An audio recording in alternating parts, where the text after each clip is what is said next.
నమస్తే welcome to Disha TV Telugu. ఇది internet యుగం. ఫోన్లలో ఇంటర్నెట్ను వాడాలంటే సిమ్ కార్డు కావాలి. సిమ్ లేకుండా ఇంటర్నెట్ వాడాలంటే వైఫై కనెక్టివిటీ ఉండాలి. ఫ్యూచర్లో మన ఊహలకు అందని టెక్నాలజీ అందుబాటులోకి రాబోతుంది. సిమ్, వైఫై ఈ రెండు లేకుండానే మనం స్మార్ట్ ఫోన్లలో లైవ్ టీవీ ఛానళ్లను చూడొచ్చు. ఓటీటీ కంటెంట్ను కూడా చూడొచ్చు. అది కూడా ఎటువంటి డేటా ఛార్జీలు లేకుండానే. ఇంటర్నెట్ విప్లవానికి కొత్త రెక్కలు తొడగనున్న ఈ అద్భుత టెక్నాలజీ పేరు డైరెక్ట్ టు మొబైల్ D2M. ఈ సాంకేతికను ఇప్పటికే ఢిల్లీలోని కర్తవ్యపథ్, నోయిడా, బెంగళూరులలో పైలట్ ప్రాజెక్టుగా పరీక్షించారు. త్వరలోనే D2M పై 19 నగరాల్లో ట్రయల్ రన్ నిర్వహించనున్నారు. ఇందుకోసం 470 నుంచి 582 మెగాహెర్ట్జ్ స్పెక్ట్రమ్ను కేంద్ర టెలికాం శాఖ రిజర్వ్ చేసింది. దీనికి సంబంధించి టెలికాం కంపెనీలతో కేంద్రం చర్చలు జరుపుతోంది. Direct to mobile broadcast technology మన దేశానికి ప్రత్యేకం. ఇది పూర్తిగా మేడ్ ఇన్ ఇండియా సాంకేతికత. ఐఐటి కాన్పూర్, సాంఖ్య ల్యాబ్స్ కలిసి D2Mను అభివృద్ధి చేశాయి.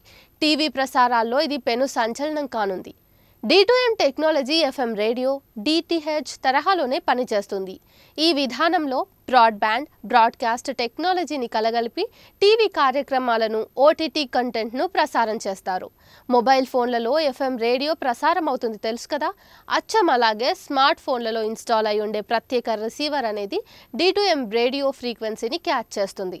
ఇందుకోసం 526 నుంచి 582 మెగాహెర్ట్జ్ బ్యాండ్ను ఉపయోగించనున్నారు.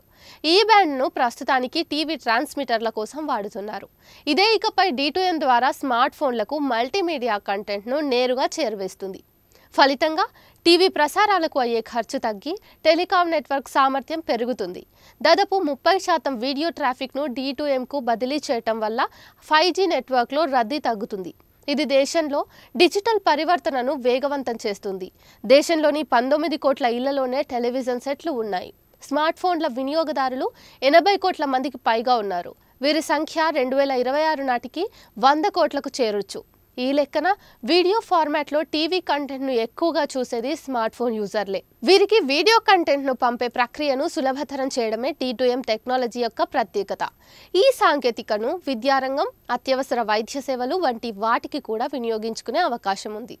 జనవరి 16న ఢిల్లీలో జరిగిన బ్రాడ్కాస్టింగ్ సదస్సులో ఈ వివరాలను కేంద్ర సమాచార, ప్రసార శాఖ కార్యదర్శి అపూర్వ చంద్ర వెల్లడించారు. దేశంలో D2M transmission, 5G convergence road mapping పై గత జూన్లో ఐఐటి కాన్పూర్ శ్వేతపత్రాన్ని ప్రచురించింది.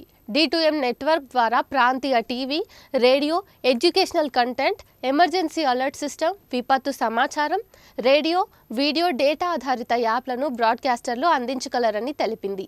ఈ యాప్లు ఇంటర్నెట్ లేకుండా రన్ అవుతాయి. వీటిని పొందేందుకు చెల్లించే ధరలు కూడా చాలా తక్కువగా ఉంటాయని శ్వేతపత్రంలో పేర్కొంది. ప్రస్తుతం మార్కెట్లో ఉన్న మొబైల్ ఫోన్లలో D2M టెక్నాలజీ పనిచేయదు. ఈ టెక్నాలజీకి అనుగుణంగా సెల్ ఫోన్లలో మార్పులు చేయాల్సి ఉంటుంది. D2M టెక్నాలజీ వచ్చే ఏడాది కల్లా ప్రజలకు అందుబాటులోకి వస్తుందని సైన్స్ అండ్ టెక్నాలజీ శాఖ కార్యదర్శి అభయ్ కరాందికర్ తెలిపారు. ప్రస్తుతం టెలికాం కంపెనీల ఆదాయంలో దాదాపు 80% వీడియో కంటెంట్ వినియోగం నుంచే వస్తుంది. D2M టెక్నాలజీ అందుబాటులోకి వస్తే వారి ఆదాయం తగ్గుతుంది. అందువల్ల ఈ ప్రతిపాదనకు మొబైల్ ఆపరేటర్లు వ్యతిరేకించే ఛాన్స్ ఉంది.